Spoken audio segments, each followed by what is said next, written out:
prayers just worked. Kasi mahirap talaga eh. Nung first time I saw him on the court, I was thinking, how do you play against this guy? Parang dapat nasa Meralco siya, pwede siyang gawing poste ng Meralco. ang ganda pa nung unang start na, he wasn't missing any shots. So, you see him that tall, not missing any shots, and you think there's nothing you can do. But we just practiced patience. We just played with a lot of toughness.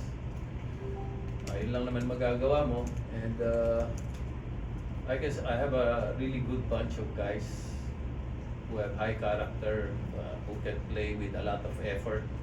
We sustained our pace for 48 minutes.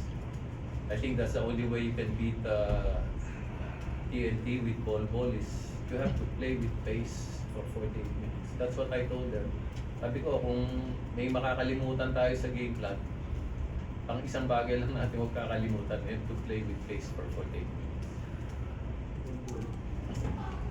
Siguro nabigyan ng pag-asa yung ibang teams kasi nakita nila it's not an impossible job. But it's still a very difficult job. We were lucky, sabi ko nga, na nakalaban namin sila on their first game. Bol will be better in his second game and his third game. So, swerte lang din talaga kami.